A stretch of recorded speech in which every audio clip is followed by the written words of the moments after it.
ꯃꯃꯥꯡꯉꯩꯒꯤ ꯃꯇꯝ ꯑꯃꯗ ꯌꯥꯝꯅ ꯐꯖꯕ ꯈꯨꯡꯒꯪ ꯑꯃ ꯂꯩꯔꯝꯃꯤ. ꯈꯨꯡꯒꯪ ꯑꯗꯨ ꯎꯃꯪ ꯀꯌꯥꯅ ꯀꯣꯏꯁꯤꯟꯗꯨꯅ ꯂꯩꯕꯅꯤ. ꯄꯤꯛꯇꯛ ꯆꯦꯡꯇꯛ ꯇꯧꯕ ꯌꯥꯝꯅ ꯐꯖꯕ ꯏꯪꯅ ꯆꯤꯛꯅ ꯄꯥꯟꯕ ꯈꯨꯡꯒꯪ ꯑꯃ ꯑꯣꯏꯔꯝꯃꯤ. ꯈꯨꯡꯒꯪ ꯑꯗꯨꯗ ꯃꯁꯛ ꯃꯇꯧ ꯐꯖꯔꯕꯤ ꯂꯩꯁꯥꯕꯤ ꯑꯃꯁꯨ ꯂꯩꯔꯝꯃꯤ. ꯃꯃꯤꯡꯅ ꯂꯩꯃ ꯍꯥꯏꯅ ꯀꯧꯔꯝꯃꯤ. ꯈꯨꯡꯒꯪ ꯑꯗꯨꯒꯤ ꯏꯅꯥꯛ ꯀꯩꯔꯥꯛ ꯌꯥꯝꯅ ꯈꯨꯜꯂꯕ ꯃꯃꯥ ꯙꯅꯄꯇꯤ ꯑꯃꯗꯤ ꯃꯄꯥ ꯀꯨꯟꯖꯣꯒꯤ ꯑꯃꯠꯇ ꯄꯣꯛꯆꯕ ꯃꯆꯥꯅꯨꯄꯤꯅꯤ. ꯊꯦꯡꯅꯒ ꯃꯆꯥ ꯐꯪꯗꯦ, ꯑꯃꯈꯛꯀ ꯑꯣꯏꯔꯦ. ꯌꯥꯝꯅ ꯀꯦꯅ ꯃꯧꯅ ꯌꯣꯛꯄ ꯃꯆꯥ ꯑꯃ ꯑꯣꯏꯅ ꯂꯩꯃꯗꯨ ꯃꯉꯥꯎ ꯈꯔ ꯊꯤꯕ ꯍꯥꯏꯕꯗꯨ ꯑꯣꯏꯅ ꯍꯧꯔꯛꯂꯝꯃꯤ. ꯑꯗꯨꯃꯛꯄꯨ ꯃꯕꯨꯛꯇꯤ ꯏꯆꯝ ꯆꯝꯖꯕꯤꯅꯤ. ꯃꯁꯛꯇꯤ ꯂꯥꯏ ꯃꯆꯥꯒꯨꯝꯃꯤ. ꯃꯍꯥꯛꯄꯨ ꯎꯕꯗ ꯃꯇꯤꯟ ꯇꯥꯗꯕ ꯄꯥꯈꯪ ꯀꯅꯥꯁꯨ ꯌꯥꯎꯔꯝꯗꯦ. ꯙꯅꯄꯇꯤ ꯑꯃꯗꯤ ꯀꯨꯟꯖꯣꯅ ꯌꯥꯝꯅ ꯆꯦꯛꯁꯤꯟꯅ ꯃꯄꯥꯟ ꯏꯄꯥꯟ ꯀꯌꯥ ꯊꯣꯛꯍꯟꯗꯅ ꯌꯣꯛꯆꯕꯅꯤ. ꯑꯗꯨꯃꯛꯄꯨ ꯂꯩꯃꯗꯤ ꯈꯔ ꯏꯟꯈꯠꯂꯛꯄ ꯑꯣꯏꯕꯅ, ꯈꯔ ꯉꯥꯎꯖ ꯂꯥꯡꯖ ꯄꯥꯝꯕꯅ ꯃꯔꯝ ꯑꯣꯏꯔꯒ ꯃꯄꯥꯜ ꯊꯣꯛꯀꯦ ꯌꯥꯗꯕꯗꯒꯤ ꯃꯃꯥ ꯑꯃꯗꯤ ꯃꯄꯥꯕꯨꯡꯒ ꯇꯣꯏꯅ ꯇꯣꯏꯅ ꯁꯥꯎꯅꯔꯝꯃꯤ. ꯅꯣꯡꯃꯒꯤ ꯅꯨꯃꯤꯠ ꯑꯃꯗꯅꯤ ꯂꯩꯃ ꯑꯗꯨ ꯁꯥꯎꯔꯥꯡꯅꯅ ꯃꯥꯒꯤ ꯀꯥꯒꯤ ꯃꯤꯡꯁꯦꯜ ꯑꯗꯨ ꯊꯨꯒꯥꯏꯔꯝꯃꯤ. ꯈꯣꯟꯖꯦꯜ ꯑꯍꯧꯕ ꯑꯃ ꯇꯥꯕ ꯑꯗꯨꯗ ꯙꯅꯄꯇꯤꯅ ꯌꯥꯝꯅ ꯄꯥꯈꯠꯅ ꯆꯦꯟꯁꯤꯜꯂꯛꯂꯒ ꯌꯦꯡꯂꯨꯕ ꯃꯇꯝꯗꯗꯤ ꯂꯩꯃꯅ ꯃꯥꯒꯤ ꯀꯥꯗ ꯊꯦꯠꯂꯤꯕ ꯑꯆꯧꯕ ꯃꯤꯡꯁꯦꯜ ꯑꯗꯨ ꯊꯨꯒꯥꯏꯔꯝꯃꯤ. ꯃꯈꯨꯠ ꯑꯗꯨꯁꯨ ꯏ ꯆꯦꯟꯊꯕꯗꯨ ꯎꯕꯗ ꯄꯥꯈꯠꯅ ꯆꯦꯟꯁꯤꯜꯂꯛꯂꯒ, "ꯏꯃꯥꯒꯤ ꯕꯦꯝꯃ, ꯀꯔꯤ ꯃꯇꯧꯅꯣ ꯅꯪꯅ ꯇꯧꯔꯤꯕꯁꯤꯕꯣ? ꯅꯄꯥꯕꯨꯡꯒ ꯁꯨꯝ ꯈꯠꯅꯕꯕꯨ ꯑꯗꯨꯝꯅ ꯇꯧꯕ ꯍꯧꯅꯕ꯭ꯔꯣ? ꯅꯈꯨꯠꯀꯥꯁꯦ ꯏ ꯉꯥꯛꯇ ꯉꯥꯏꯔꯦ ꯍꯥꯏꯕ. ꯁꯦ, ꯏꯃꯥꯅ ꯈꯨꯠꯁꯦ ꯀꯤꯁꯤꯟꯕꯤꯒꯦꯁꯦ. ꯀꯗꯥꯏ?" ꯑꯁꯤ ꯍꯥꯏꯗꯨꯅ ꯃꯥꯅ ꯏꯜꯂꯛꯂꯤꯕ ꯏꯟꯅꯐꯤ ꯑꯗꯨꯒꯤ ꯐꯤ ꯃꯆꯤ ꯑꯃ ꯁꯦꯠꯂꯒ ꯑꯁꯣꯛꯄ ꯃꯈꯨꯠ ꯑꯗꯨꯕꯨ ꯌꯦꯠꯄꯤꯅꯕ ꯇꯧꯔꯝꯃꯤ. ꯑꯗꯨꯕꯨ ꯂꯩꯃꯅ ꯁꯥꯎꯅ ꯃꯈꯨꯠ ꯑꯗꯨ ꯀꯟꯊꯣꯛꯂꯒ, "ꯆꯠꯈ꯭ꯔꯣ, ꯆꯠꯂꯣ. ꯅꯈꯣꯏ ꯂꯣꯏꯅꯃꯛ ꯑꯩꯒꯤ ꯀꯥꯁꯤꯗꯒꯤ ꯂꯣꯏ ꯆꯠꯈ꯭ꯔꯣ. ꯀꯅꯥꯝꯇ ꯆꯪꯕꯤꯔꯛꯀꯅꯨ. ꯑꯩ ꯏꯇꯣꯝꯇ ꯉꯥꯛꯇ ꯄꯣꯊꯥꯖꯒꯦ." ꯙꯅꯄꯇꯤꯅ ꯈꯣꯟꯖꯦꯜ ꯍꯧꯅ, "ꯃꯈꯣꯏ ꯄꯥꯕꯨꯡ, ꯁꯤꯗ ꯑꯃꯨꯛꯇ ꯂꯥꯛꯎ. ꯅꯆꯥꯅꯨꯄꯤꯁꯦ ꯀꯩꯅꯣꯝꯃ ꯇꯧꯔꯦꯃꯤ." ꯃꯤꯀꯨꯞ ꯈꯔꯒꯤ ꯃꯇꯨꯡꯗ ꯃꯄꯥꯕꯨꯡ ꯀꯨꯟꯖꯣ ꯑꯗꯨ ꯆꯦꯟꯁꯤꯜꯂꯛꯂꯒ, "ꯑꯣ, ꯏꯆꯥ ꯊꯣꯏꯕꯤ, ꯅꯪꯁꯦ ꯑꯣꯟꯊꯣꯛꯅꯁꯨ ꯃꯉꯥꯎ ꯊꯤꯈ꯭ꯔꯦꯗꯀꯣ.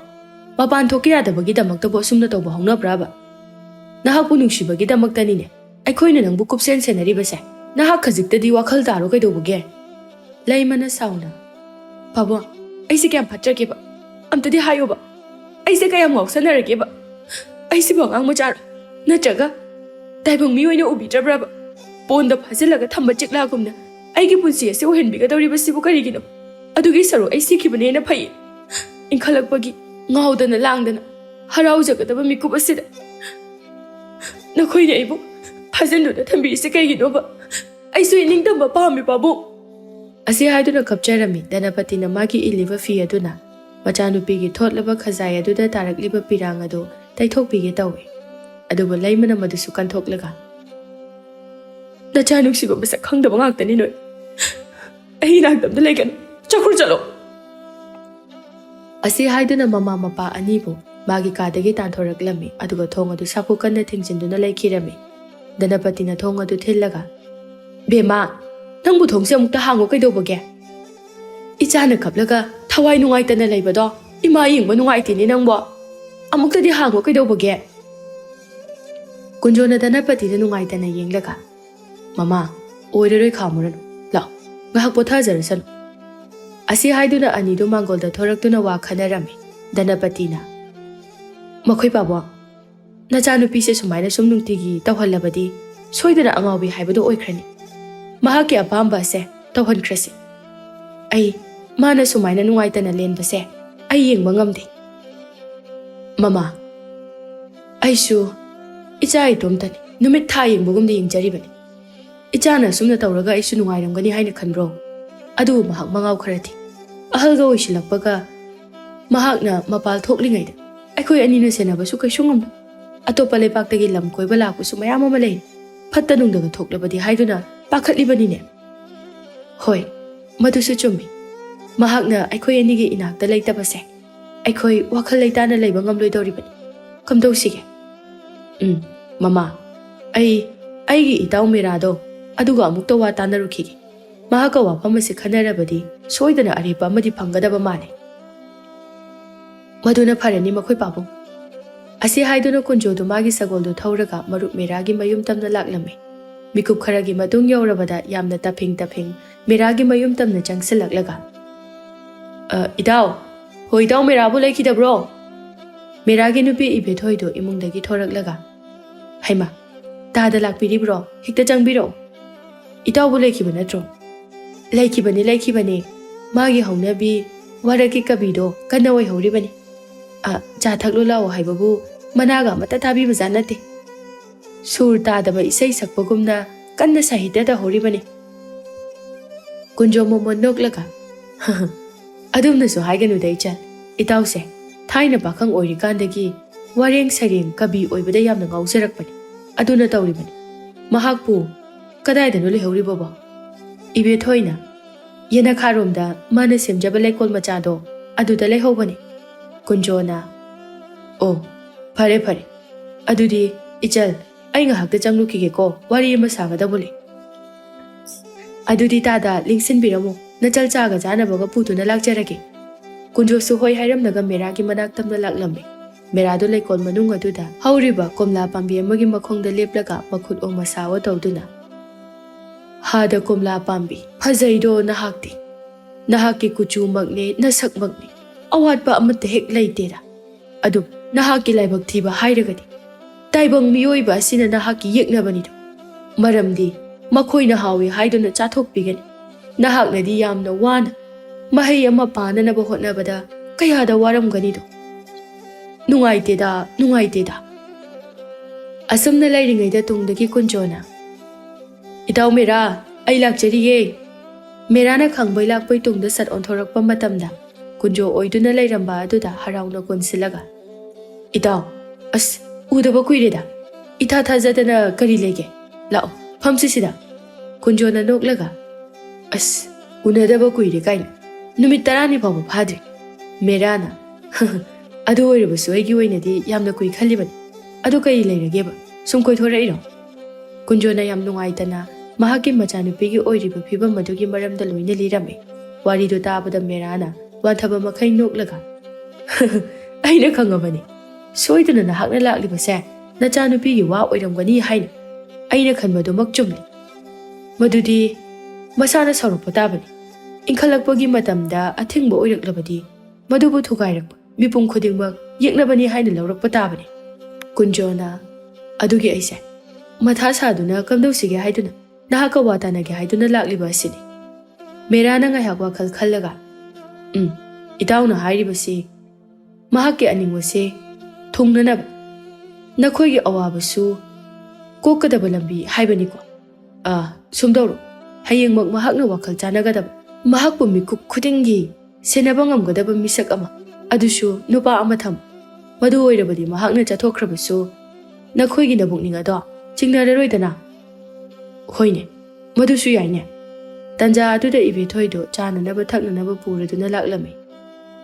Kari wari no yam nungaiba maliko. Wari marak thatna chaga janabaga se khara paisinbiu. Puk hanglabadi wakhal nungaitabani ko. Asumna ahumdo haraungna noktuna wari sanarame. Asumna mathangi numitane. Kunjodo ayunga da hawgalaga atopa laibakta machanupibu senaba ngamgadaba misak ado thiba laklame. Asum leptana lakpana haujikti khulama yawraklabada kunjodo waraduna ngaihak pothage haiduna sagoladudagi hek kumtharakpada ngairi. Khanghaudana yamna chaw sanglaba hui ama changsilaklaga kunjoda chikkadabagi tawraklame. Kunjosu hui adudagi ngakthokchananaba haiduna kanna honarame. Adumakpu hui adusu masa aduki matik kanbana maram oiraga pakna lakjabadi ngamlamde. Asumna wakhal wana lairingai khanghaudana naha pakhang ama lakladuna hui adubu taptaba makhai phudatlame. Hui adusu ngaihakti pakhang aduga muknaramlaba matungda kiduna mathwai hingnanaba haiduna chenkhirame. Pakhang aduna makhut aduda pakliba uphul adu kanthoklaga kunjobo hawgatpiraga. Ipagumlaba nahakarisu soktabra. Masigi hui ase as khulda adum masak khangdaba miyoi oirabadine chikkadabagi koitan tanabani. Makokse chaaba huini. Kunjona nupa macha ai karisu tawdri. Nangdi kaisu sokte ko. Pakhang aduna momon noklaga. Aibudi sokteda. Tanja aduda hanubi amakhak yamna wana makokta polang ama puraduna laklibadu ubada pakhang aduna chensilaga. Abo aina matam kharadi pothako hairaga aina chingda singjanba chatlingaida lona gaithel karibanine kadabiro polangdo ai pairage. Hanubi aduna momon noklaga. Isu khakna thabak subado abokna yengba ngamdaduna tawbani. Pakhang aduna Nangonda nungaitaba pokpiyo haide kai kandabda lao yumda chatlase. Asi haiduna pakhang aduna Hanubi adugi polang adu mareng banda thangkatlaga puraduna chatminakirame. Kunjoso mathamoida karigumba ama khalladuna nanghauraroi matagum chatkhriba sakhangdaba miyoising adugi matung aduda inaraklame. Mikup kharagi matungda miyoi ani adu yamna piklaba sangumlaba amagi mangol aduda pochaising adu thamladuna phamlame. Hanubi aduna ngakna Ibungo nahakna kana Pakhang aduna kanano haiduna yengthokluba matamda kunjo oiduna lairamba aduda ngakna ipagumlaba aihaki dunga mu inabirakpabu kari lairabagi aina akaiba tawbuga yawkhrabra kunjona magi sakolado mafam chana punsinduna thanamlaba matungda Nupa macha ai lamsang lakpagi khanaw ase khrak khrak kang yarabadi ising khajikta thakjage haibabu Hanubi aduna ihe adugi oire hekta lengsinbiyo ibungo Yumsibudi yamna mallabani karisu koirunu ai puthokjarakke Ipagumlaba nahakpu mapam asidagira nahamna khaidi udi kadaida chappigadoribanu Ibungo aigi ming kunjo kaw aise arapa leipak amadagi misak ama thiba lakjabani Pakhang aduna khangdingna misak adubu aikhoi khulasidagi oirabra kari maming kawbagi aina khangba oirabadi ai takjage tanja aduda Hanubi aduna Se ibungo ising haibado sida leire kunjona ising adu yamna chopna thakchilaga sor chawna holaga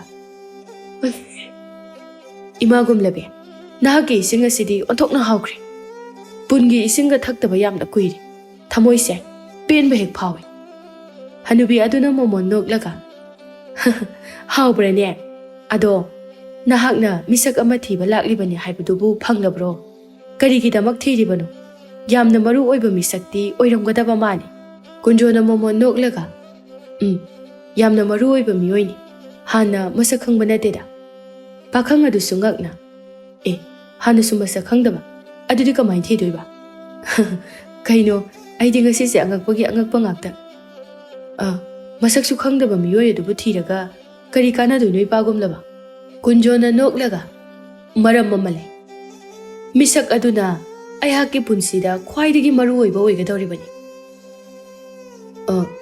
Aikhoi su khangjaba yaroidra kunjona sor sangna hontoklaga machanupi laimagi maramda loina lirami Masigi damaktani aina matik chaba misak adu thirakliba ado haujikti phangde mahakna su soidana yarakani haiba aigi thajaba lei pakhang aduna adudi laibak yamna phai kunjona Misak ado atai kana sunate nahak aina pambadi mabuk chamba pukjel chaw mahaki ningthobu matam chuppat pukning thawai lupna ningjagadaba masama uphaba misak adumak nangonda cheli ai nangbu pami lana de khangad nahakbu hanthana yengba kari sulaite masi su thabak amani khalaga aigi awaba se uraga amukta di yabi imagumlabi Naja oiba aihaki wafam ase amuktadi yabiyu aihaki nupa macha nahakina nasu nupa asigi thagi oina sel chawna phangani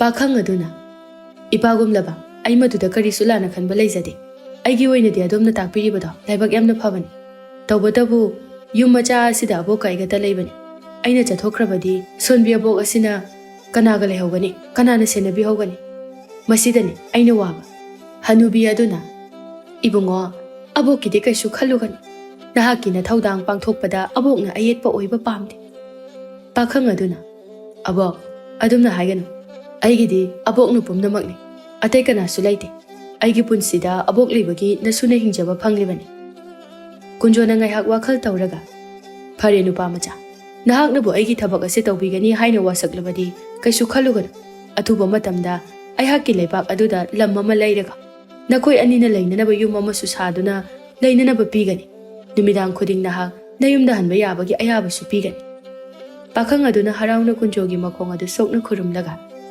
ipagumlaba madumak pangthok pigani hairabadi ayhak hojikmak wasakjari aigi punsi asina lairiba makhai adongi na jana khudong thiba tarakpa khudingda aina pambom tingna thawai hakchang yauna ngak sengani matuna ama soklakpa misak amata aina lemna thar kunjona pakhang adugi lengjumda pop yairaga Nupa macha nahaki wahai ase ayhak pele ꯊꯃꯣꯏ ꯐꯥꯎꯅ ꯄꯦꯟꯕ ꯍꯥꯏꯕꯗꯨ ꯑꯣꯏꯔꯦ꯫ ꯑꯁꯨꯛ ꯀꯨꯏꯕ ꯃꯇꯝ ꯑꯁꯦ ꯋꯥꯍꯩ ꯑꯃ ꯇꯥꯕꯗ ꯇꯨ ꯆꯨꯡꯕ ꯌꯥꯎꯅ ꯄꯦꯟꯕ ꯑꯁꯦ ꯅꯍꯥꯛꯀꯤ ꯋꯥꯍꯩꯗꯒꯤ ꯐꯪꯂꯦ꯫ ꯅꯍꯥꯛ ꯁꯣꯏꯗꯅ ꯑꯩꯍꯥꯛꯀꯤ ꯏꯆꯥꯕꯨ ꯑꯐꯕ ꯂꯝꯕꯤꯗ ꯂꯝꯖꯤꯡꯕꯤꯒꯅꯤ ꯍꯥꯏꯕ ꯑꯩꯅ ꯊꯥꯖꯩ꯫ ꯐꯔꯦ ꯐꯔꯦ, ꯉꯁꯤꯒꯤꯗꯤ ꯑꯩꯍꯥꯛ ꯆꯠꯂꯒꯦ꯫ ꯉꯁꯤꯃꯛ ꯅꯈꯣꯏ ꯑꯅꯤꯅ ꯂꯩꯅꯅꯕ ꯂꯝ ꯑꯃꯗꯤ ꯑꯁꯥꯕ ꯌꯨꯝ ꯊꯤꯒꯅꯤ, ꯑꯗꯨꯒ ꯍꯌꯦꯡ ꯁꯣꯏꯗꯅ ꯈꯨꯠꯁꯤꯟꯅꯒꯅꯤ꯫ ꯑꯗꯨꯒ ꯑꯍꯥꯟꯕ ꯑꯣꯏꯅ ꯑꯩꯅ ꯅꯍꯥꯛꯀꯤ ꯊꯧꯅꯥ ꯑꯗꯨꯕꯨ ꯌꯦꯡꯂꯒ ꯁꯦꯜ ꯈꯔꯁꯨ ꯁꯤꯖꯤꯟꯅꯅꯕ ꯄꯤꯒꯅꯤ꯫ ꯃꯁꯤꯒꯤ ꯃꯇꯨꯡꯗꯒꯤꯗꯤ ꯊꯥ ꯊꯥꯒꯤ ꯑꯣꯏꯅ ꯇꯣꯂꯣꯞ ꯄꯤꯒꯅꯤ꯫ ꯐꯔꯦ, ꯑꯗꯨꯗꯤ ꯑꯩ ꯆꯠꯅꯅꯕ ꯇꯧꯔꯒꯦ꯫ ꯍꯌꯦꯡ ꯑꯌꯨꯛ ꯉꯟꯇꯥ ꯑꯩꯒꯤ ꯃꯤ ꯊꯥꯔꯛꯇꯨꯅ ꯅꯈꯣꯏ ꯑꯅꯤꯕꯨ ꯂꯧꯅꯅꯕ ꯇꯧꯔꯒꯦ꯫ ꯄꯣꯠꯌꯣꯝ ꯊꯥꯌꯣꯝ ꯇꯧꯗꯨꯅ ꯁꯦꯝ ꯁꯥꯗꯨꯅ ꯂꯩꯔꯝꯂꯣ꯫ ꯑꯁꯤ ꯍꯥꯏꯗꯨꯅ ꯀꯨꯟꯖꯣꯗꯣ ꯍꯔꯥꯎꯅ ꯃꯥꯒꯤ ꯁꯒꯣꯜ ꯑꯗꯨ ꯊꯧꯔꯗꯨꯅ ꯆꯠꯈꯤꯔꯝꯃꯤ꯫ ꯍꯅꯨꯕꯤ ꯑꯗꯨꯅ ꯅꯨꯡꯉꯥꯏꯇꯅ, "ꯏꯁꯨꯊꯣꯏ, ꯅꯕꯣꯛꯅ ꯂꯥꯏꯔ ꯃꯄꯣꯛꯇ ꯄꯣꯛꯂꯨꯕ ꯑꯣꯏꯕꯅ ꯃꯇꯤꯛ ꯆꯥꯕ ꯊꯕꯛꯇꯤ ꯑꯣꯏꯍꯟꯕ ꯉꯝꯗ꯭ꯔꯦꯗꯣ." ꯄꯥꯈꯪ ꯑꯗꯨꯅ ꯃꯕꯣꯛꯀꯤ ꯃꯈꯨꯠ ꯑꯗꯨꯕꯨ ꯆꯦꯠꯅ ꯄꯥꯏꯁꯤꯜꯂꯒ, "ꯑꯕꯣꯛ, ꯃꯁꯤꯗꯤ ꯃꯤꯅꯥꯏ ꯑꯣꯏꯕꯁꯨ ꯅꯠꯇꯦ, ꯀꯅꯥꯒꯨꯝꯕ ꯑꯃꯒꯤ ꯂꯟ ꯊꯨꯝꯕꯨ ꯉꯥꯛ ꯁꯦꯟꯅꯅꯕ ꯊꯣꯡ ꯉꯥꯛꯄꯒꯨꯝꯕꯅꯤ꯫ ꯃꯁꯤꯗ ꯀꯔꯤꯒꯤ ꯅꯨꯡꯉꯥꯏꯇꯕ ꯄꯣꯛꯂꯤꯕꯅꯣ? ꯑꯩꯗꯤ ꯏꯁꯣꯔ ꯃꯍꯥꯛꯄꯨ ꯍꯥꯏꯅꯤꯡꯉꯥꯏ ꯂꯩꯇꯅ ꯊꯥꯒꯠꯆꯔꯤꯕꯅꯤ, ꯑꯩꯒꯤ ꯑꯐꯕ ꯂꯥꯏꯕꯛ ꯑꯃꯒꯤ ꯂꯝꯕꯤ ꯇꯥꯛꯄꯤꯔꯛꯄꯒꯤꯗꯃꯛ꯫ ꯃꯁꯤꯗꯒꯤꯗꯤ ꯑꯕꯣꯛꯄꯨ ꯑꯩꯅ ꯅꯨꯡꯉꯥꯏꯅ ꯊꯝꯕ ꯉꯝꯂꯒꯅꯤ, ꯑꯕꯣꯛꯀꯤ ꯂꯃꯟꯁꯨ ꯁꯤꯡꯕ ꯉꯝꯂꯒꯅꯤ꯫ ꯑꯩꯈꯣꯏ ꯍꯔꯥꯎꯅ ꯍꯤꯡꯕ ꯌꯥꯒꯗꯧꯔꯕꯅꯤ ꯑꯕꯣꯛ꯫ ꯀꯩꯒꯤ ꯀꯞꯂꯤꯅꯣ? ꯁꯦ, ꯅꯣꯛꯑꯣ." ꯍꯅꯨꯕꯤ ꯑꯗꯨꯅ ꯄꯤꯔꯥꯡꯂꯛꯇ ꯃꯣꯃꯣꯟ ꯅꯣꯛꯂꯒ, "ꯅꯨꯡꯁꯤꯕꯅꯤꯗ ꯅꯃꯥꯗꯣ, ꯑꯩꯒꯤ ꯏꯃꯧꯗꯣ ꯌꯥꯝꯅꯁꯨ ꯆꯝꯖꯕꯅꯤ, ꯆꯝꯕꯒꯤ ꯃꯇꯤꯛ ꯃꯕꯨꯛꯁꯨ ꯐꯩ꯫ ꯃꯕꯨꯛ ꯐꯕꯗꯨꯅꯕꯨ ꯉꯟꯇꯥꯅ ꯍꯦꯛ ꯂꯧꯁꯤꯟꯕꯤꯈꯤꯕꯅꯤ." ꯄꯥꯈꯪ ꯑꯗꯨꯅ ꯃꯣꯃꯣꯟ ꯅꯣꯛꯂꯒ, "ꯏꯃꯥꯗ ꯅꯠꯇꯦ, ꯂꯥꯏ ꯃꯍꯥꯛꯅꯅꯦ ꯑꯩꯒꯤ ꯏꯃꯨꯡ ꯃꯅꯨꯡꯗ ꯌꯥꯝꯅ ꯆꯣꯞꯄꯒꯤ ꯆꯥꯡꯗ ꯑꯩꯒꯤ ꯄꯥꯕꯨꯡꯗꯨ ꯐꯥꯎꯕ ꯍꯦꯛ ꯑꯔꯨꯕ ꯂꯩꯅꯥ ꯑꯃ ꯅꯥꯗꯨꯅ ꯂꯧꯁꯤꯟꯕꯤꯈꯤ꯫ ꯑꯗꯨꯗꯒꯤꯗꯤ ꯑꯕꯣꯛꯈꯛ ꯉꯥꯏꯔꯦ ꯍꯥꯏꯗꯨꯅ ꯃꯁꯤꯃꯗꯤ ꯂꯧꯈꯤꯕ ꯌꯥꯔꯣꯏ ꯍꯥꯏꯗꯨꯅꯅꯦ ꯍꯦꯛꯇ ꯀꯨꯞꯁꯦꯟꯁꯟꯅꯕꯅꯤ꯫ ꯍꯧꯖꯤꯛ ꯐꯥꯎꯕꯗꯤ ꯂꯧꯕ ꯉꯝꯗ꯭ꯔꯤ, ꯑꯩꯅꯁꯨ ꯉꯝꯗꯅꯕ ꯍꯣꯠꯅꯈꯤꯅꯤ." ꯍꯅꯨꯕꯤꯗꯨꯅ ꯅꯣꯛꯂꯒ, "ꯑꯉꯥꯎꯕꯁꯤꯗꯤ, ꯂꯥꯏꯗꯕꯨ ꯁꯤꯡꯅꯕ ꯍꯧꯅꯕ꯭ꯔꯣ? ꯀꯥꯟꯅꯗꯦ, ꯏꯃꯨꯡꯗ ꯆꯪꯁꯤ, ꯆꯥꯛ ꯆꯥꯅꯅꯕ ꯇꯧꯔꯁꯤ."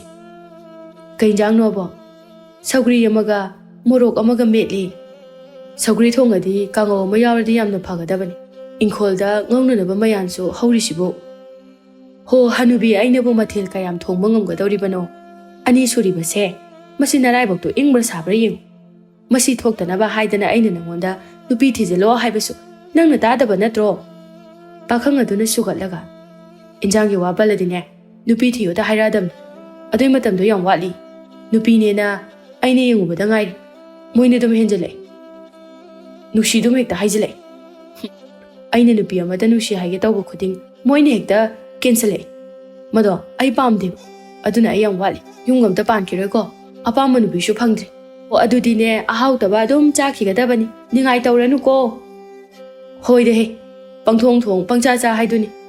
ꯑꯁꯨꯝꯅ ꯃꯁꯨ ꯃꯕꯦꯟ ꯑꯗꯨ ꯍꯔꯥꯎꯅ ꯆꯥꯛ ꯆꯥꯃꯤꯟꯅꯔꯝꯃꯤ꯫ ꯑꯁꯨꯝꯅ ꯃꯊꯪꯒꯤ ꯅꯨꯃꯤꯠꯇꯅꯤ ꯍꯥꯏꯅꯈꯤꯕꯒꯤ ꯃꯇꯨꯡ ꯏꯟꯅ ꯀꯨꯟꯖꯣꯅ ꯃꯈꯣꯏ ꯑꯅꯤꯕꯨ ꯂꯧꯔꯨꯅꯕ ꯍꯥꯏꯗꯨꯅ ꯃꯤꯑꯣꯏ ꯑꯃ ꯊꯥꯔꯛꯂꯝꯃꯤ꯫ ꯑꯔꯣꯏꯕ ꯑꯣꯏꯅ ꯃꯈꯣꯏꯒꯤ ꯄꯤꯛꯂꯕ ꯃꯌꯨꯝ ꯑꯗꯨꯕꯨ ꯅꯨꯡꯁꯤꯅ ꯌꯦꯡꯖꯔꯝꯂꯒ ꯑꯗꯨꯃꯛ ꯊꯥꯗꯣꯛꯇꯨꯅ ꯂꯥꯛꯂꯝꯃꯤ꯫ ꯃꯤꯀꯨꯞ ꯈꯔꯒꯤ ꯃꯇꯨꯡꯗ ꯀꯨꯟꯖꯣꯒꯤ ꯂꯩꯄꯥꯛ ꯑꯗꯨ ꯌꯧꯔꯕꯗ ꯀꯨꯟꯖꯣ ꯑꯗꯨ ꯃꯈꯣꯏꯕꯨ ꯉꯥꯏꯗꯨꯅ ꯂꯩꯔꯝꯃꯤ꯫ ꯀꯨꯟꯖꯣꯅ ꯃꯣꯃꯣꯟ ꯅꯣꯛꯂꯒ, "ꯂꯥꯛꯑꯣ ꯂꯥꯛꯑꯣ, ꯑꯩꯒꯤ ꯏꯇꯨꯡ ꯏꯟꯅꯔꯛꯑꯣ."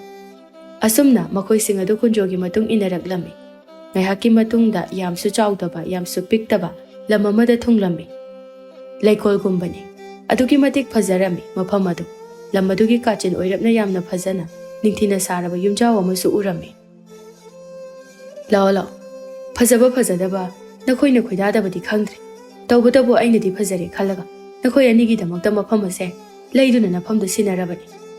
ꯍꯅꯨꯕꯤ ꯑꯗꯨꯅ, "ꯑꯁꯨꯛ ꯆꯥꯎꯕ, ꯑꯁꯨꯛ ꯐꯖꯕ ꯌꯨꯝ ꯑꯁꯤꯕꯨ ꯀꯔꯤꯒꯤ ꯊꯃꯣꯏꯅ ꯈꯣꯏꯗꯥꯔꯣꯏꯗꯧꯔꯤꯕꯅꯣ ꯏꯕꯨꯡꯉꯣ? ꯅꯍꯥꯛꯀꯤ ꯄꯨꯛꯆꯦꯜ ꯑꯉꯛꯄꯅꯤ, ꯃꯇꯝ ꯆꯨꯞꯄꯗ ꯃꯥꯡꯒꯣꯜꯂꯣꯏꯌꯨꯀꯣ ꯏꯕꯨꯡꯉꯣ." ꯀꯨꯟꯖꯣꯅ, "ꯍꯩꯃ, ꯑꯩꯗꯤ ꯄꯨꯡꯀꯥꯎꯕꯨ ꯀꯥꯎꯏ, ꯉꯔꯥꯡꯗ ꯐꯖꯅ ꯈꯪꯅꯈ꯭ꯔꯦ, ꯑꯗꯨꯕꯨ ꯃꯤꯡꯗꯤ ꯑꯃꯠꯇ ꯈꯪꯅꯗ꯭ꯔꯤ." ꯍꯅꯨꯕꯤ ꯑꯗꯨꯅ ꯃꯣꯃꯣꯟ ꯅꯣꯛꯂꯒ, "ꯃꯗꯨꯒ ꯄꯨꯡꯀꯥꯎ ꯍꯦꯛ ꯀꯥꯎꯅꯔꯄꯣꯠꯅꯤꯗ꯫ ꯑꯩꯒꯤꯕꯨꯗꯤ ꯀꯕꯣꯛꯅꯦ ꯀꯧꯏ, ꯏꯁꯨꯊꯣꯏꯒꯤꯅ ꯄꯥꯈꯪ ꯍꯥꯏꯅ ꯑꯗꯨꯝ ꯀꯧꯕꯅꯤ, ꯏꯕꯨꯡꯉꯣꯒꯤꯕꯨꯗꯤ ꯈꯪꯖꯔꯦ ꯀꯨꯟꯖꯣ ꯍꯥꯏꯕꯗꯥꯏꯅꯦ." "ꯑꯦ, ꯑꯩꯒꯤꯗꯤ ꯀꯝꯗꯧꯅ ꯈꯪꯂꯤꯕ?" "ꯀꯕꯣꯛ ꯂꯩꯅ ꯑꯩꯈꯣꯏꯕꯨ ꯂꯧꯔꯨꯆꯣ ꯍꯥꯏꯗꯨꯅ ꯊꯥꯕꯤꯔꯛꯄ ꯏꯕꯨꯡꯉꯣꯗꯨꯅ ꯍꯥꯏꯕꯗꯒꯤ ꯈꯪꯖꯕꯅꯤ." "ꯏꯍꯦ, ꯆꯨꯝꯃꯤꯅꯦ, ꯑꯗꯣ ꯅꯁꯨ ꯅꯨꯄꯥ ꯑꯁꯤꯕꯨ ꯃꯤꯡ ꯊꯣꯟꯅꯤꯡꯉꯥꯏ ꯏꯔꯩ ꯂꯩꯇꯗꯧꯅ ꯄꯥꯈꯪ ꯍꯥꯏꯅ ꯊꯣꯜꯂꯤꯁꯤꯕꯨ ꯀꯔꯤ ꯃꯔꯝ ꯂꯩꯕꯖꯥꯠꯅꯣ?" "ꯃꯔꯝꯗꯤ ꯀꯩꯁꯨ ꯂꯩꯇꯦꯗ, Isu thoina pakhang pungkak pharakpa aduaida leisabi macha singna phajai ko pakhang se haina nuksina khajai da khujina sikpiramba adudagidine pakhang haina maming adum chatkhre aduda sum pakhang haina kaukraba ihe aduna bo hena phaida phare nupa macha ngasigidi potharo hayengdagidi nahak aigi thabak ado lakpa hauroko hoi bagum laba ado mafambo madugi damaktadi karisu warugan se sidagi uriba lambi se chumdring chat adugane gul mohor pambi mayam ama mahoguni thongal ama leiramgani maduda adude hekta changro mado aihaki yumni aduga tu masigi sagol angang bise masina nahaki thabak chathok chachin tawbada mateng oinana ba haiduna aina khudol oina pirabani ko ipagum laba nahak se yamna phai abok aikhoi anigi oinadi sormakni haina lachagadoribani ihe ipagum laba haibado kawranune pabung haina dum kawrone he ipagum laba kawbaduna yamna lapnaba imungi mari maline pakhangna wahai adu tabada mapi ira cheladuna kunjogi makhong adu soklaga aidi piklingai dagi hauna ima pabung bu kuina lemina jaba phangsa haude po pangsudana haujarakpani pabung ima haina kawba phangjarakte adubu ngasidi pukchel chawrabana hakka thengnabadagi amuk hana phanggadore matam chuppada nahaki nanai amagumna hingjaba ngamba oisaki ko pabung ihe nupana bu kappa haunabro nupa thokpaduni ko aina pambadi kai kanani sido punsi nuchinana hingmina hauraga loi aigidi micha haiba leiti icha haiba leiti chap mane nahaksu aigi icha nupa ama oirabani kaisu koigan hayengdagi la oko pabung asigidi chatlage ase haiduna kunjodu chatkirami kabok leina isu thoi nahak mahakna haiba yaduna mapong khudingmakta mateng panggadabani ko hoyabo aidi sorni haina latpadum haurabani adobo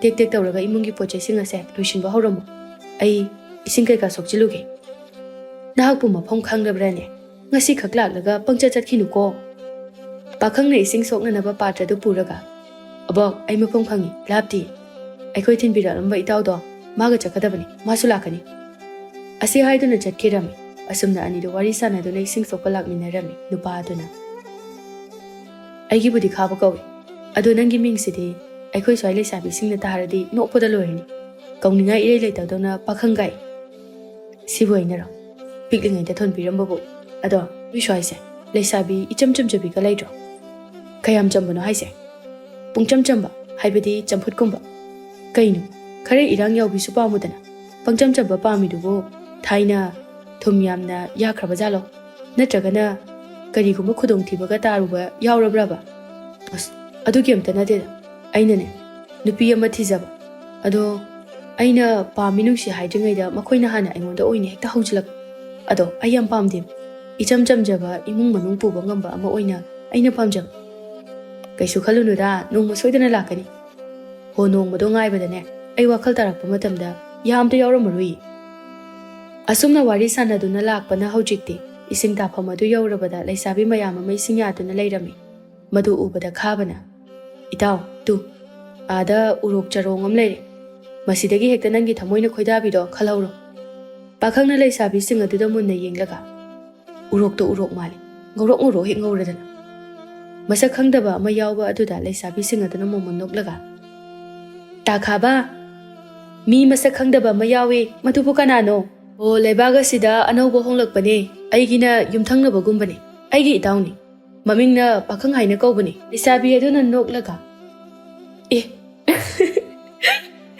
mi mamingbu atai kaungningai irei leitadona pakhang kai nate luhongasu pakhang adum kaudoribraba masakna masak phajariba takhaba aigi oina sembirodana hauredana midyam bisingse pakhangna khabagi makhut aduda thenglaga itaw khaba oiraroi aise pakhang sari adum oigadaba male nangnadi kanana lai macha dona nasak phajaramoge aduna di leisabi sing asina kenjilakpa tabani aniduna muru ngangnaba mataw aduda leisabi sing aduna laknare kainu ta khaba anauba pakhang se yaningde hairo aidi yam pamebo yadaba yaroi ko aidi hekta pharadabani ko as nakhoi suna mai do thongni kai khangidre mi anauba lakjabase ikairamani wane leisabi sing adu sing sokpa loiraduna purakliba patra sing adu makhwangda yepsillaga pamjaba nupada nusi haibabu kaigi kai doiba nupana khoi khaktana apama nupi haini haiba leibro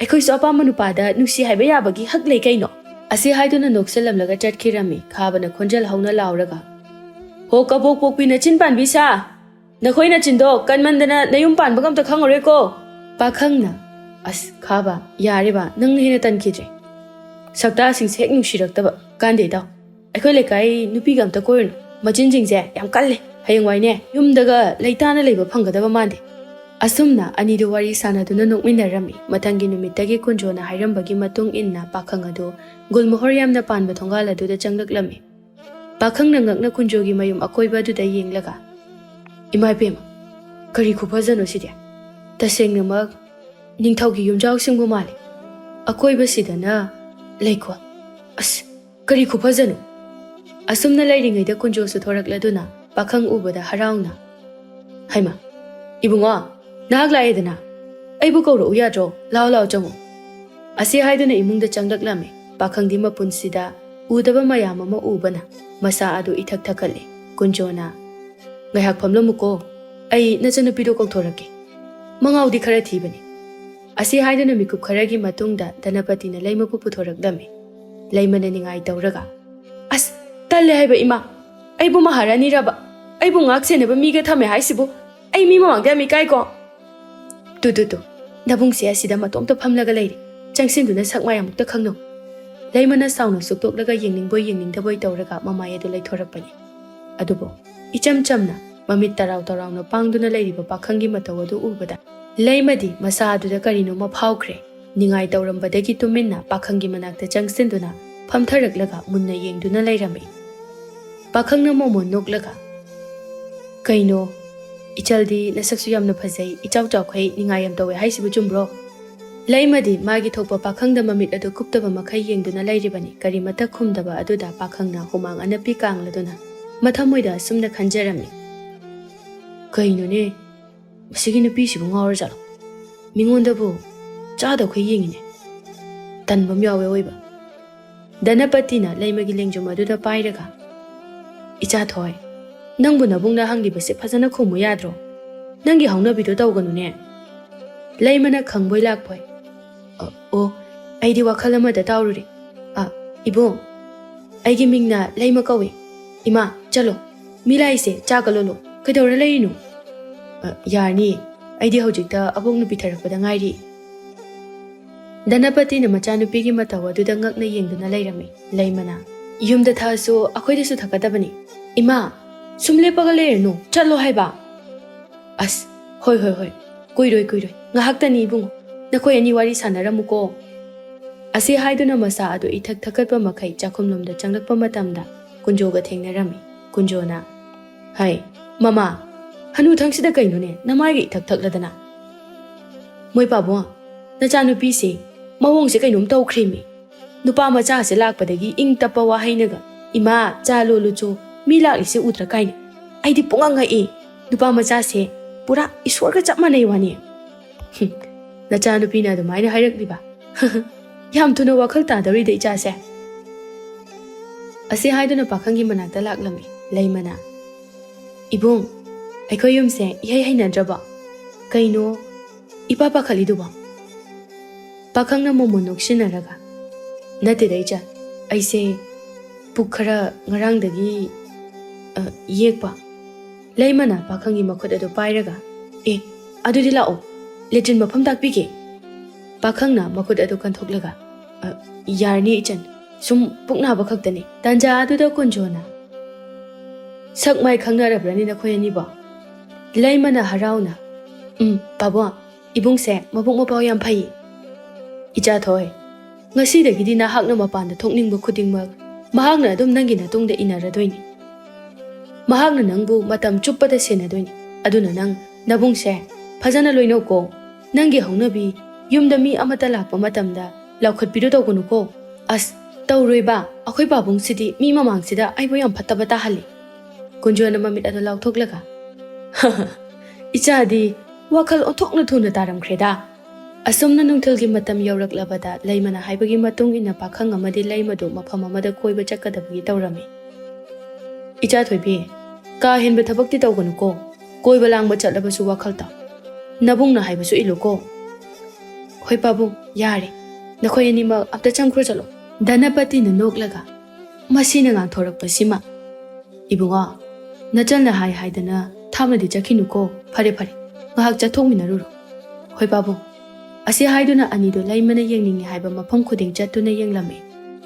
Pakhangna mathamoida asumna khalame. Masigi nupi silawgadaba nupa adudi phasana wani.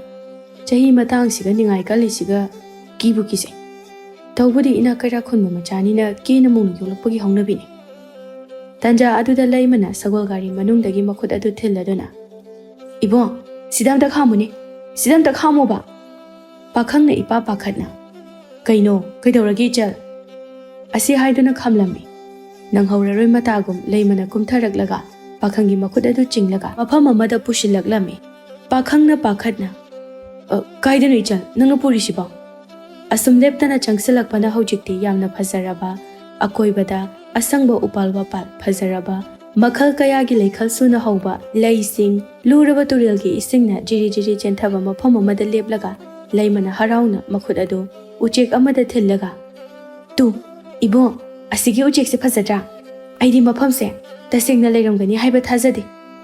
Asi haiduna angang macha amagumna akoiba aduda koichen chenduna sanarami. Pakhangsu mafam adugi phazaba adu yengjaraga momon taujai. Aduga laimagi mawang aduda su amuk momon noklaga. Ichamchamna ingawngawine siso. Ibo, mafam se phazadra. Yam phazai. Aini hek thengarapa mafamdagi masini phazai. Asuk phazaba taibang palse naha makhai yingba phangde. Ngasidi phangi khalubada wakhalse yam nungai. Kapsu kapningi. Asi haiduna sut kablai. Matawaduda pakhangna. Laisabinabu kappa hongnabro. Moidi aibu nushibide. Pakhangna. Adumna haiganu. Taibang palasida machabu nushiba masak khangdaba kanasu leitabani. Karige adumna hairibanu. Nahakbu nushibagi kadaida sohigadagi khanbagi. Nangbu cheksinjabagini.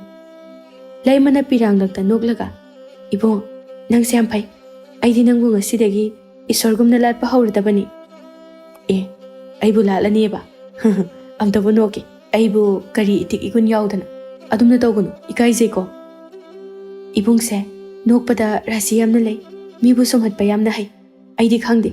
Ibong, lahaygumna lalani ibungbo. Pakhangna laimagi mataw aduda wa makha taraktanaba haiduna wa thaidoklaga. Ichal, yumda chalase.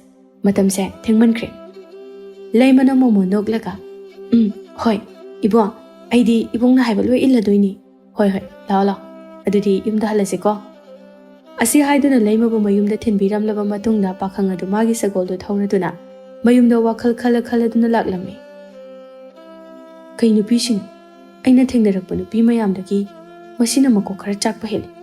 Ngasi tamak thengnabada ngairi aduga yam henjala adan. Aidi nungtigi masenaba chatoise ontna tankreda tawrise. Hey shor, aigi punsisibu karam thoklagaba. Asamna namit asidagi hauna laimadi tasengna pakhangda pungaw he ngawkhirami.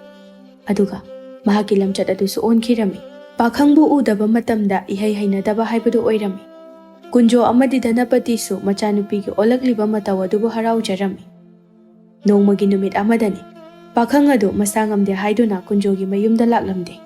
Adubu laimadi pakhangbu uningladuna pakhanggi anaba adu hangba chatnanaba hairami. Kunjona Icha thoy nangi ningai sidibako nabung laklagana nangsi hekta phaba. Laktragana hekta hanagi hongnabidu tawba. Danapati na noklaga. Ho na chanupigi hidakse atai karisu oiramdre. Ibungo pakhangdu oirabani. Makhoi pabo adunane mana pakhang heklakpaga harauba. Heklaktragana ningai tawba tawribado wakal onthokna tabi khidraponi. Laima wado tabada ikairaduna imungda chensin khirami. Kunjo na ngakna. Hai, mama, nangna harisibu chumlabrane hei. Ho aina ne kupna thidhoklabani. Nachanupi asigi mataw asida adum khangde.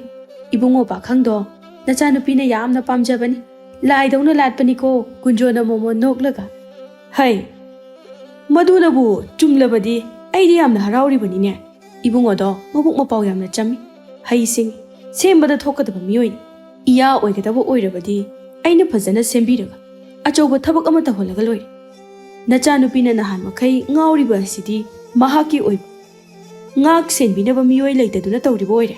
Haha, aidi yamna haraurida tawrise. Dhanapatina sor sangna hontoklaga adubu makhoi babong luribadi ibungo adunadi nachanupise machanni machandawna khanmani aduga sum yengbada ibungo do nushi nungolda thawai kaya yaude ichamchami nachanupigi ingaw ngawjaba matawa sibu masidabu kamaina nusibidoino tanja aduda laima saurangna is kaigi pamoidoiba sak haire laima chagumna phajai ibuksu mayek sengna phai thabaksu tambirabadi loina haini kaigi mana pamoidoino aidi harisini ima pabo aidi ibung pakhang se aidi am nusi mana tredi ai luhongoi Dhanapati amadi kunjo adu ingak ngakna yengnaraga momon noklaga mama mapani gaisi karimate ikaiba khangdraponi ne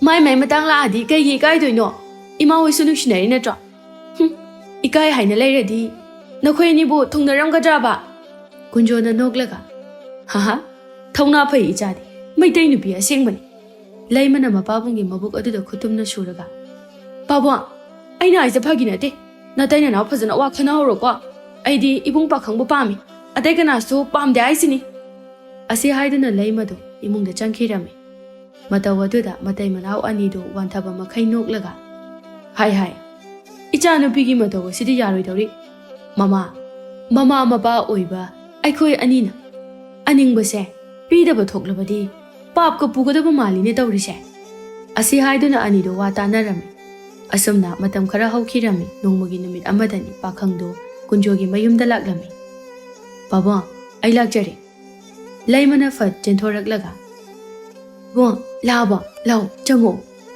pakhangna abung hoina aibu laktaba yade na itaw khabada hairakpadagi laklibani kari khudong thibaga leiraba jano ibo kaisu leite ai nangonda wamda haige haidana kawbani babungsu imasu kanam leiti pakhangna phamlambadagi fukhawgalaklaga o adudi ai hankragi mina uraga lana lawkhini nangi wada horen babungla akanda ai mulake aduga hairo asi haiduna chatke tawi adubu laimana makhod adu tablawna pharaga ngai khoi bo ai wa haide masi hana dakho kaigino nangna ai ginaktagi lapna bata honari base laima nangna khaliba wakhaldo ai mek sena khangi mudoi thokpa khak yar nangai gadi machal mabungi leinariba marida adumani madudagi henba karimata khangan aidi pabung kunjona komda putharambadagi pukhatpirakpani mahaki yathang ngaktuna hingani phamba chalaga hippa chanbagi phibamda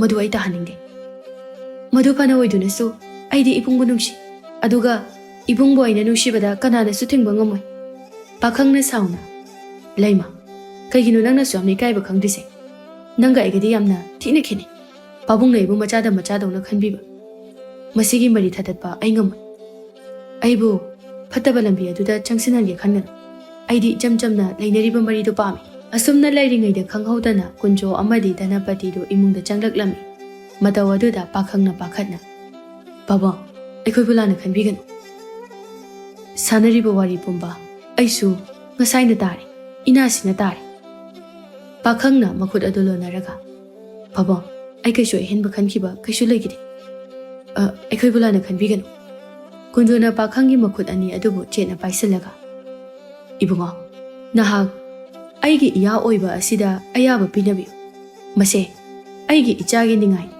mase pidaba thoklabadi mama mapa oiba ikhoidi tumba chaba yararo kaino babungna haibiribaduba popang sudaba lairaba minaya magumba aibu ina kaira khulaba miyamne ijat tawnariba pabungi iya karamna oigani aidi matik yamna chade kunjona momon noklaga chawkhattaba haibasidi mina pubani magi imungi lan thum mari matana natte thamoi sengba thaujal haiba nahak pukanana aigi iya oibada matik chade hairiba nang wa makha taragan ai aboki manakta chatlaga ngasimak hainaruragadabani nahak athuba matamda aigi ichanupi leimaga luhonggadabani ko pakhang ikaina tumina leikhirami leimana mama ikaiba khangdaba makhai pakhangi makhut ado chetna pairaga chinglaga aigi puroiba nusiba lao nungaiba phongtokpa oina koiba chalurase Pakhangdi leimagi matau aduda ikaiduna kunjo amadi Dhanapati da yenglami. Kunjo na noklaga, "Hai, ibungo, nahak kharadi namai thaba tamba tare. Hingchabi ama nangi taloi oigadawribanina." Asi haiduna nokminai. Asumna ikui kuidana pakhang amadi leima adu miyam khangna chaunu luhonglami.